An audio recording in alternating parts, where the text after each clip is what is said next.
குணப்படுத்த முடியுமா, ஏற்கனவே குணப்படுத்திருக்கிறாரா, அப்படி டாக்டர் தேர்ந்தெடுக்கும் போது அவர்கிட்ட பலதரப்பட்ட கேள்விகளை கேளுங்க, தப்பே கிடையாது. சார் இப்படி பாதிக்கப்பட காரணம் என்ன, இந்த பாதிப்புக்கு நீங்க எந்த மாதிரி சிகிச்சை அளிக்கிறீங்க, இதுக்கு எந்த டெஸ்ட் எடுக்கணுமா சார், இந்த மாதிரி கேளுங்க. அதே மாதிரி மேரேஜுக்கு முன்னாடி நான் சொல்றேன், பெற்ற தாய் தகப்பன்னு சொல்றேன், ஒரு ஆண் மகனை பெற்ற தாய் தகப்பன்னு நான் சொல்றேன், தான் மகனுக்கு திருமணம் செய்யும் முன் இந்த நம்ம மகன் அந்த பெண்ணோட தாம்பத்தியம் வைக்க தகுதியானவனா, இவனால் ஒரு முழுமையான தாம்பத்தியம் வைக்க முடியுமா என்பதை முறைப்படி பரிசோதனை பண்ணி அதுக்கு தக்க மருத்துவ சிகிச்சை எடுத்த பிறகு மேரேஜ் பண்ணி கொடுங்க. நீங்க திருமண பேச்சு எடுத்தாலும் ஒதுங்குவோம், அப்பவே நீங்க தெரிஞ்சுக்கலாம். நம்ம எப்ப வேண்டாம் கல்யாணம், எனக்கு கல்யாணம் பண்ண இப்ப மனசு இல்லை, என்னால் இப்போ மேரேஜ் பண்ண வேண்டாம், கொஞ்சம் தள்ளி போகணும்னு நினைக்கிறான்னு வச்சுங்க, அவன் இன்னொரு டாக்டர் போய் ஆலோசனை பண்றான்னு அர்த்தம் ஒன்றுலே, இல்லைன்னா தட்டி கழிக்கிறான்னு அர்த்தம், தான் மகன் வீக்னஸா இருக்கான்னு அர்த்தம். எனவே அந்த மகனை நீங்க அதாவது நிறைய பேர் ஃப்ரெண்ட்ஸ்கிட்ட சொல்லியிருப்பாங்க, எப்பா எனக்கு இந்த மாதிரி கண்டிஷன் இருக்கு, அந்த ஃப்ரெண்ட்ஸுக்குள்ள அணுங்க. உங்க பையன் எப்படி வச்சுக்க ஃப்ரெண்ட் வச்சுக்கானோ அவன்கிட்ட கேட்டு தெரிஞ்சுங்க, நம்ம பையன் எப்படி போறான்ப்பா எப்படி வரான்னு கேட்டு தெரிஞ்சுக்கலாம். இன்னும் சில பையன் என்ன பண்ணுவாங்க, தாயிட்ட ஓப்பனா பேசுவாங்க, அப்பாட்ட சொல்ற கூச்சப்பட்டா கூட தன் தாயிட்ட ஓப்பனா பேசுவாங்க. அந்த மாதிரி குழந்தைங்கிட்ட நீங்க கேட்டு தெரிஞ்சுங்க, அப்பா இப்படி கண்டிஷன்ல இருக்குப்பா, நான் நாளைக்கு மேரேஜ் பண்ணிச்சா நம்ம குடும்பத்துக்கு ஒரு வாரிசு வேணுமே, உன்னால ஒரு நிரந்தர ஒரு பெண்ணை திருப்திகரமா தாம்பத்தியம் வைக்க முடியுமா, இல்ல மருந்து சிகிச்சை எடுத்துட்டு பாப்போமா, இல்ல ஒரு டெஸ்ட் எடுத்து பார்த்து சிகிச்சை எடுத்துட்டு அதுக்கப்புறம் அவனுக்கு கல்யாணம் திருமணத்தை பண்ணி கேட்டு தெரிஞ்சுங்க. அவசரப்படுத்தாதீங்க, ஒரு பையனை அவசரப்படுத்தாங்க. இப்ப நிறைய பேர் சுசைட் வரைக்கும் போயிருக்கிறாங்க, பெற்றோர்கள் என்ன சார் டார்ச்சர் கொடுக்குறாங்க, மேரேஜ் பண்ணி தான் ஆகணும், ஆனா இப்படின்னா பாதிக்கப்பட்டுங்கன்னு நிறைய கேஸ் வராங்க. என்கிட்ட சொல்றாங்க, சார் எங்க அப்பா அம்மா டார்ச்சர் தாங்க முடியல சார், நான் இருக்கேன் இப்படி பாதிக்கப்பட்டு என்னால ஒரு பெண்ணை திருப்திப்படுத்த முடியாது. அதுக்குன்னு ஒரு குறிப்பிட்ட வயசு இருக்குது, 62 வயசு வரைக்கும் நோய்க்கு தீர்வு காண முடியும் ஆண்மை குறைவை பொறுத்த வரைக்கும். அவசரப்பட்டு மேரேஜ் பண்ணாதீங்க, மேரேஜ் பண்ணதாக தக்க மருத்துவ சிகிச்சை எடுத்து அதுக்கப்புறம் மேரேஜ் பண்ணுங்க.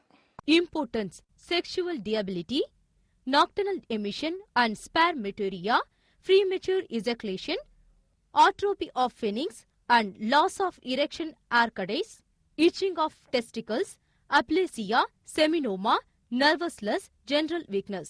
Male infertilities: oligospermia, azoospermia, heterospermia, varicocele, semen tube black. Female infertilities: fallopian tube black, infant uterus, uterus fibroid, PCOD, mass, myoma, menstrual disorder, vaginal discharge, gonorrhea, anemia, thyroid, leukorrhea and metritus, anatomy of uterus, threatened abortion, inability to conceive, menorrhagia, dysmenorrhea, menorrhea, vaginal laxation, vulva protrudings, pili of uterus, sterility, hysteria, handling of uterus, frigidity, galactorrhea. And special treatment for diabetics, asthma, hemoptysis, tuberculosis, pneumonia, fluids, sneezing, kidney stones, sinusitis, piles, fistula, low back pain, to rheumatoid arthritis, rheumatism, gout, backache, paralysis, anosmia, anasabelli, allergy, psoriasis, eczema, VD, AIDS. To get permanent and peaceful life, Dr. S. Murugesh, MRP Hospital and Research Center, Siddha Ayurvedic and Naturopathic Medicine, Old number 10B, new number 21, Mastanali Garden, SV Lingam Road, Vadaparani, Chennai 26, Tamil Nadu, South India. Telephone number 04423725598, cell 9440 87923. நிச்சயமா நீங்க சொன்ன ஆன்சரை கேட்ட உடனே ஒரு possibility இருக்கு அப்படின்னு சொல்லிட்டு ஒரு ட்ரையாவது கொடுப்பாங்க டாக்டரை போய் பார்த்து. அடுத்த கொடுமையான வியாதி என்னன்னா சக்கரை வியாதி. இது மாதிரி கொடுமையான நோயே இருக்க முடியாது. அது வயசு வித்தியாசம் இல்லாம எல்லாருக்குமே வந்துருது. ஒரு வயசுக்கு மேல சாக்லேட் பிஸ்கட் எது சாப்பிடனாலும் இந்த வியாதி வந்துருமோன்னு பயப்படுறாங்க. இது எதனால வருது, இதுக்கு அறிகுறிகள் என்ன, அண்ட் உங்க சிகிச்சை முறை இதுக்கு எப்படி? நிச்சயமா சர்க்கரை பற்றி தெரியாங்க பெரும்பாலும் யாருமே இருக்க மாட்டாங்க. நீங்க சொன்ன மாதிரி நம்ம வீட்டுக்கு இப்போ விருந்தாளிங்க வராங்கன்னா காஃபி சாப்பிட்றீங்களா டீ சாப்பிடுறீங்களா அந்த காலம் போய் இப்போ டீயில் சர்க்கரை சேர்த்துக்கலாமா வேண்டாமாங்கிற கேட்க வேண்டிய காலகட்டத்தில் நம்ம இப்போ இருக்கிறோம். இந்த சர்க்கரை நோய் பார்த்தீங்கன்னா அந்த காலகட்டத்தில் பார்த்தீங்கன்னா பணக்கார வேதின்னு ஒரு பேர் உண்டு, பணக்காரங்களுக்கு மட்டும் வந்ததாட்ட ஒரு ஐதீகமும் உண்டு. ஆனால் இந்த காலகட்டத்தில் பார்த்தீங்கன்னா இன்னைக்கு பிறக்கிற குழந்தை கூட சர்க்கரை நோய் இருக்கதா கண்டுபிடிக்கப்பட்டுள்ளது. இந்த சர்க்கரை நோய் எதனால வருது? இப்போ நிறைய டாக்டருங்க விளக்கம் சொல்றது கிடையாது. சர்க்கரை நோயா வா என்கிட்ட இவ்வளோ மருந்து இருக்குது இவ்வளோ நாளில் குணப்படுத்திடுவேன் சொல்றாங்க. சர்க்கரை நோய் எதனால வருதுன்னு அவங்களுக்கே தெரியாதுன்னு நினைக்கிறேன். அவங்க சொல்றதும் கிடையாது. சர்க்கரை நோய் எப்படி ஏற்படுது அதான் நாம சாப்பிட்ட சாப்பாடு ஜீரணமாக என்சைம் என்ற ஒரு வகையான திரவம் தேவைப்படுது. இந்த திரவம் திறப்பது எங்க பார்த்தீங்கன்னா கணையத்தில் பல வகைப்பட்ட செல்கள் உள்ள அதுல ஒண்ணுதான் இன்சுலின் சுரக்கும் செல். அதாவது நம்ம கணையத்துல இருந்து சுரக்க இன்சுலின் தான் நம்மள சக்தியை உருவாக்குறது, மூளையை செயல்பட செய்யறது அந்த இன்சுலினோட வேலை. நார்மலா ஒரு மனுஷனை எடுத்துக்கிட்டீங்கன்னா 60ல இருந்து, அதாவது ஃபாஸ்டிங்ல சாப்பிட்டதுக்கு முன்னாடி பாத்தீங்கன்னா 60ல இருந்து 120 மில்லிகிராம்குள்ள இருக்கணும். அது மாதிரி அவர் சாப்பிட்ட பிறகு பாத்தீங்கன்னா 80ல இருந்து 140 மில்லிகிராம் வரைக்கும் இருக்கலாம். அதுக்கு மேல போனாலோ அது கீழே வந்தாலோ தவறு. அதாவது லோ பிளட் சுகர்பாங்க, ஹை பிளட் சுகர்பாங்க, 2 வகையான சுகர் இருக்குது. அதாவது அந்த பார்டர் 120க்கு மேல தாண்டா உங்களுக்கு ஹையா இருக்குன்னு அர்த்தம் சுகர். அதாவது லோ வாட், அதாவது 80 160க்கு கீழே வந்துன்னா லோ சுகர்னு அர்த்தம். இது எப்படி ஏற்படுது? இந்த கணையத்தின் பால் இன்சுலின் ஆனது ரத்தத்தோடு கலப்பது மூலமா யூரின் வழியாக வெளியேறுகிறது. அதாவது ரத்தத்துல கலந்து அந்த இன்சுலின் ஆனது வெளியேறும் போது பிளட் சுகர் என்றும், யூரின் வழியாக கலந்து அல்பமினாக வெளியேறுவதால் யூரின் சுகர் என்றும் அழைச்சு நம்ம அதுக்கு சிகிச்சை அளிக்கிறோம். இதுக்கான அறிகுறிகள் என்ன பார்த்தீங்கன்னா, இன்க்ரீஸ் ஆஃப் யூரின் அவுட்புட். அது அடிக்கடி யூரின் வரப்புல ஒரு ஃபீலிங் இருந்து கொண்டே இருக்கும். சிலர் பார்த்தீங்கன்னா அதுக்காக பயந்துவே டிராவல் பண்ண மாட்டாங்க. இப்போ பஸ்ல டிராவல் பண்ணால் அவங்களுக்கு ஒரு ஃபீலிங் இருந்து கொண்டே இருக்கும். பஸ்ல ஏறினோட யூரின் போன போல் இருக்கும். அதுக்காக பயந்து போய் பஸ்ல டிராவல் பண்ண மாட்டாங்க. அடுத்த ஸ்டேஜ் பார்த்தீங்கன்னா அன்எக்ஸ்பிளைன்ட் வெயிட்லெஸ். அதாவது அவங்களுக்கு எக்ஸ்பிளைன் பண்ண கூட முடியாது. அவங்க எடை தானே குறையும், தானே கூடும். அடுத்தபடியாக பார்த்தீங்கன்னா கண் பார்வை மங்கி போகும், பல் ஆட்டம் கொண்டு போகும். இந்த மாதிரி பிரச்சனைகள்லாம் வராது. அவங்களுக்கு கண் பார்வை நாளாக பார்த்தீங்கன்னா -டிகிரிலே வந்துட்டு இருக்கும். அவங்களுக்கு வந்து பவர் இன்க்ரீஸ் ஆகிட்டு கொண்டே இருக்கும். இப்போ தூரத்து பார்வை, சிலவங்களுக்கு தூரத்து பார்வை நல்லா தெரியும், கிட்டத்து பார்வை தெரியாது. இந்த மாதிரி கண் பார்வை மங்கி போகும். நாளடைவில் பார்த்தா பல்கள் ஆட்டம் கண்டு வரிசை மாறி போகும். இப்போ ஒரே வரிசையாக இருக்க பல் பார்த்தீங்கன்னா நாளைக்கு பார்த்தீங்கன்னா திருங்கின மாதிரி ஆகிடும். அது சுகரால் வரக்கூடியது.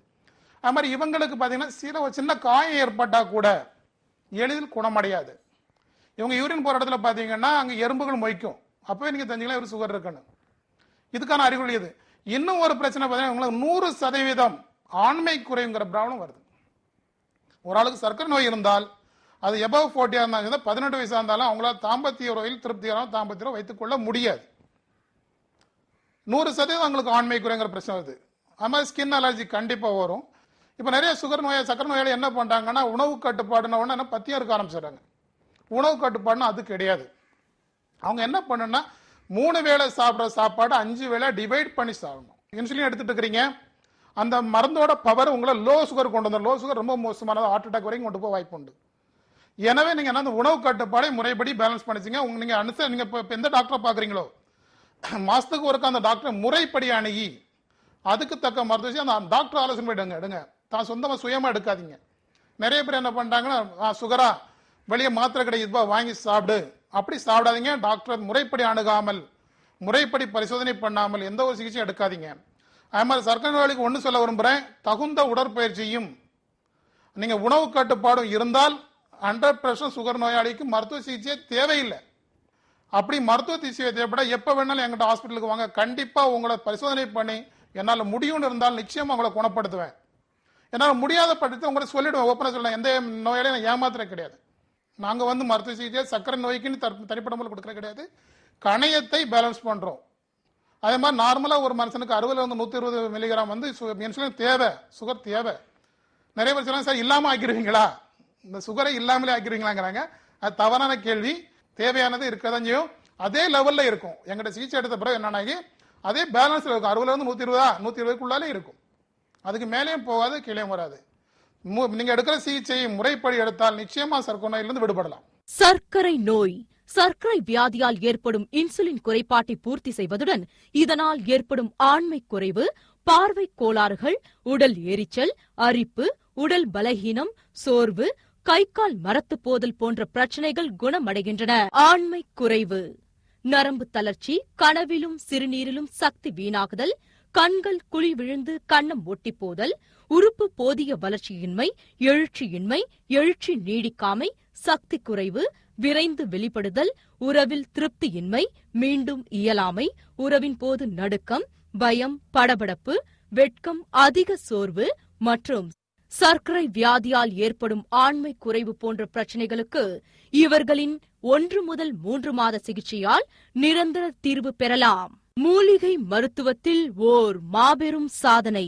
குழந்தையில்லா தம்பதிகள், ஆண்களுக்கு ஏற்படும் உயிரணுக்கள் குறைவு, ஒலிகோஸ்பிரேமியா, உயிரணுக்கள் இல்லாமை, அசோஸ்பிரேமியா, விந்து குழாய் அடைப்பு, சிமெண்ட் டியூப் பிளாக், வெரிகோசல் கட்டிகள் மற்றும் பெண்களுக்கு ஏற்படும் கருப்பை வளர்ச்சியின்மை, இன்ஃபர்ட் யூட்ரஸ், கருக்குழாய் அடைப்பு, ஃபொலோபியன் டியூப் பிளாக், கருப்பையில் ஃபைப்ராய்ட், பிசிஓடி, மயோமா, எண்டோமேட்ரியாசிஸ் போன்ற கட்டிகள், சினப்பை சம்பந்தப்பட்ட ovarian cyst, polycystic ovarian, follicular cyst போன்ற கட்டிகள், கருமுட்டை உற்பத்தி இல்லாமை, முதிர்ச்சி இல்லாமை, வெடிக்காமை, மாதவிடாய் கோளாறுகள், தீராத வெள்ளைப்படுதல், தைராய்டு போன்ற காரணங்களால் இனி குழந்தையே இல்லை என்று கைவிடப்பட்ட பல தம்பதியினர் இவர்களின் 3 முதல் 6 மாத சிகிச்சையில் குழந்தை பாக்கியம் பெற்றுள்ளனர்.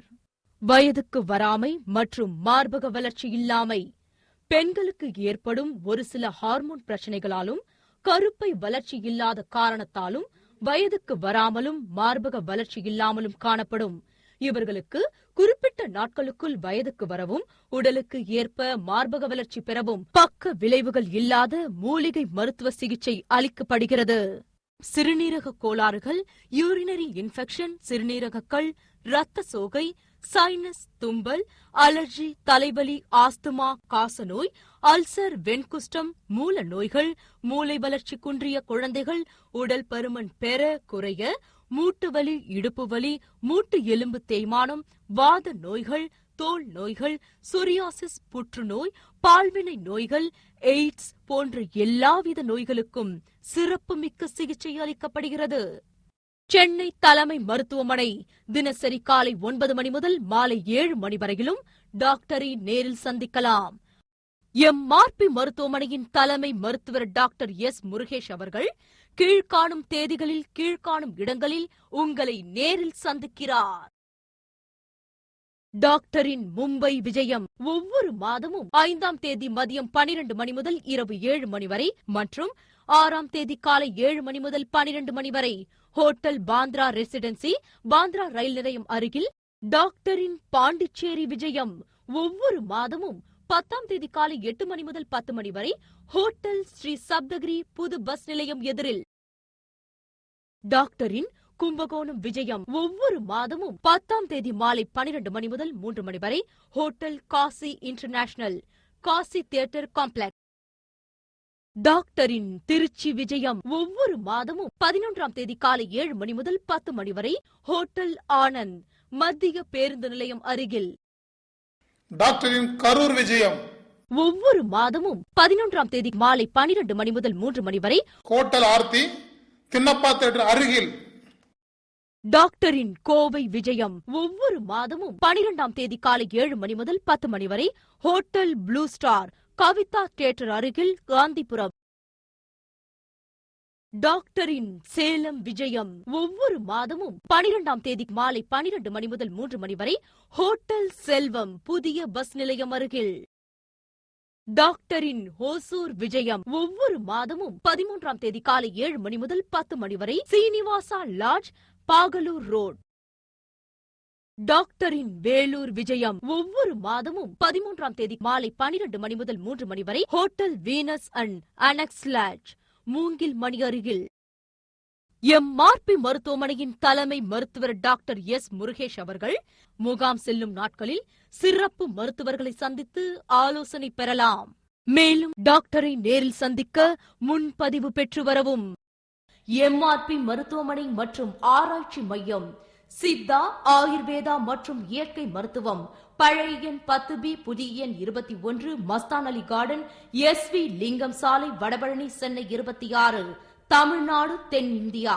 தொலைபேசி எண்கள் 04423725598, cell 9440879223, fax 04423727798. Email ID mrphospital@yahoo.co.in, website www.mrp